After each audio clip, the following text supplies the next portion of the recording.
Welcome back, everybody. It is January 30th, 2018, 8:01 p.m. Eastern Standard Time. Alright, so this will more than likely be my final video on Storm FEHI 08P. Now, this is the cyclone we've been following that is heading directly across the center of New Zealand. Now, what I want to do is just give them their last warning, basically. Maybe I'll do a follow-up video depending on if there's any sort of damage or extreme coastal flooding, stuff like that. Before I go any further, I have seen some comments that New Zealand has been dealing with some very hot temperatures lately, so there are folks in New Zealand that are actually welcoming this storm. Now, I completely understand that rain makes everything a lot better in moderation, but what I'm seeing here is not so much will be impact as a cyclone. We're basically going to be in, if you were to compare to the Atlantic season, a tropical storm force winds. As of right now at impact, which is about 15 hours from now, it's about 2:01 p.m. in New Zealand right now, so we're talking around 6 a.m., 7 a.m. Those winds are going to be impacting the north and the northwest coast of New Zealand. Also, areas up in here, not as bad. The brunt of the force of these winds is going to be right here along the north coast. So again, we're talking 70-mile-per-hour winds. If I move forward here to the 31st, which is actually going to be February 1st for New Zealand, this is Eastern Standard Time down here, so don't pay attention to this. But if you look at my cursor here, you can see easily at impact we're doing numbers well over 70 miles an hour. So that equals about 61, 62 knots. Which is a pretty decent wind force. So you need to understand that this is moving in a clockwise motion. So when this happens, you're going to have air being pulled up from the south, wrapped around, and then pushed into the north coast of New Zealand, which is going to be the main issue, especially along this area of my cursor right here, as you can see. Because what that's going to do is that's going to push the storm surge into the coast of this area. And when you have a storm moving this quick, if I were to move just one day forward, you can see this storm is already clear past New Zealand and down way far south. So this is a fast-moving storm, which means that between the speed of the storm itself and then the mile per hour or knots that it's going to be reaching when it hits the coast, they actually tend to make themselves stronger. So basically the main issues here are going to be the coastal flooding. 61 knots is easily able to do damage, especially along the coast. And because this storm is so broad and wide, it was a little tighter up south. As it moves down into the cooler waters, it does expand, but we are still looking at high mile per hours. Now, I brought up a sea temperature map for you guys just to give you an idea to remind you that cyclones, hurricanes, and typhoons are all the same thing. It just depends on what part of the world they happen in. So we're dealing with Seabull, which we were talking about, began in the Indian Ocean, and you can see these deep purple colors.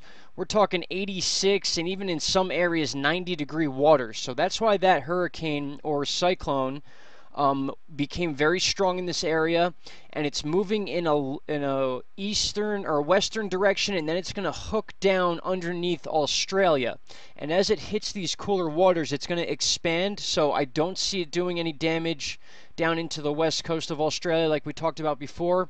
But what I want you to do is look in this area that we're talking about where FEHI formed, which was near New Caledonia, which was easily around 80-degree water. So it was a cyclone which was named in this area. As it moves south, it's going to expand as it gets into the cooler waters, into the 70s and the 66-degree waters.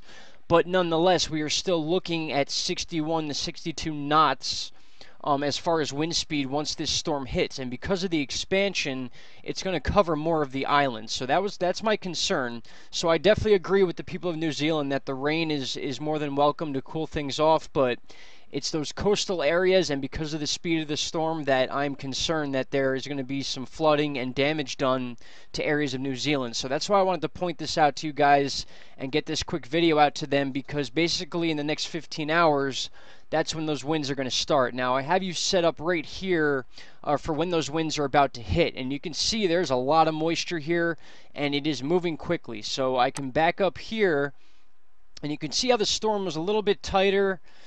And then as we move down, actually, let me move back a little more. Right around this area is when we started following this cyclone. And then I want to say right about here is when they named it FEHI, where it reached those levels of cyclone formation. And then as we move down, you can see that deep purple color expands. And that's what I'm worried about. That's that deep moisture. That's a lot of rain with that wind mixed. And that's where the flooding comes from. Same exact deal as the Atlantic hurricane season. So I'll bring it back to Ventus Sky. We'll back up to the 30th. And just to give you an idea, once again, about how quick this is moving, just within one day, you can see the storm center is right here. I'm at 10 meters above the ground, so we're talking about 30 feet. So these wind numbers are pretty accurate as far as now. And if we're talking about 24 hours from now, you can expect these winds to be exactly what you're seeing here. And as I move my cursor across, you can see more of the northeastern side of New Zealand is going to have that clockwise pull into this area. So it will be over 60 knots once this hits, and then it's going to push right through the island very quickly. So these winds could continue all the way down through the southern coast, more than likely will. So again, guys, people of New Zealand, those of you commenting, please be prepared for this. This is not a storm to take lightly. 70-mile-an-hour winds is a tropical storm force in the Atlantic Ocean. Again, can do major damage, can storm surge depending on your tides. We got the full moon happening overnight tonight, the red blood full moon, which happens every 30 or so years. The next one is in about 19 years, I believe, but that begins tomorrow at dawn, wherever you live on the U.S., which should be pretty cool. But again, this video is specifically for the people of New Zealand. You can see here that this is the path that it is expected to take, going right over the dead center of New Zealand and then passing and then making as it expands, getting pushed out by that lower jet stream, which is pretty similar to the U.S. jet stream. So they follow a similar path. Now here is a live current satellite image of this storm FEHI. You can clearly see it's got that clockwise rotation going. It has weakened a little bit since it left New Caledonia, but still, again, I'm going to bring this up a lot, guys. The wind speeds at which it's going to hit the coast is going to be the issue. So those of you that have been asking about this, here's your answer. I would be prepared. This is going to hit, and you're going to feel the brunt of these winds around 6 a.m., probably a little sooner. I want to say 5 a.m. is going to be when things start getting really gusty along the coast. 6 a.m. things are going to get even more, and then by 7 a.m. you're going to be in that full-blown tropical cyclone type weather. So that's where we're at for now, guys. So once again, I want to try to keep this short, get to the point here. New Zealand, you are under watch for the next 15 hours. You have 15 hours until this storm will reach. Once again, it is 2:08 p.m. in New Zealand as we speak. It is 8:09 p.m. Eastern Standard Time. So that's how I did that calculation. So again, guys, 15 hours, this storm will arrive. It does not seem to be changing any sort of path. It's going to go right through the center of New Zealand. So my friends in New Zealand, let's get ready for this, because this may not be your typical rainstorm to cool things off. You may be stuck inside dealing with this, and I suggest you do, especially those of you along the coast. Now, really quick before I let you go, here is a Google Earth version of New Zealand, so those of you that live in the area can see what areas you may live in. I'm not going to even try to pronounce some of these names, guys. I'm still working on all my pronunciations. Those of you that live in the area, I'm sure you know exactly where you live.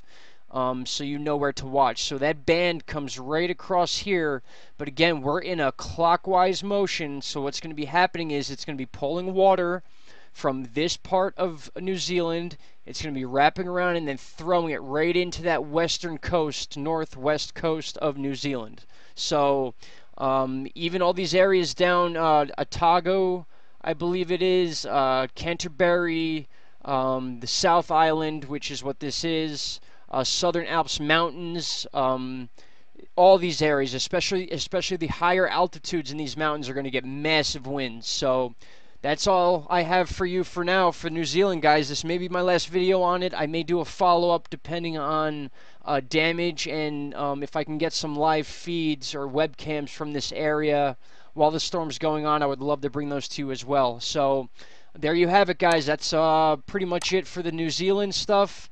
And good luck to you guys. I hope everyone stays safe. Be prepared. And that's all I got for you. Thank you guys very much once again for listening. I may have another video out tonight about a follow-up on Winter Storm Kalani, I believe. Oh, man, I am messing everything up today. Sorry, guys. It's been a long day. If I don't have a video out by tonight, I will be with you again tomorrow morning. I start work late, so I have plenty of time to get a video out. And we'll touch on all this stuff. So thank you very much for listening, guys, and I'll talk to you all very soon.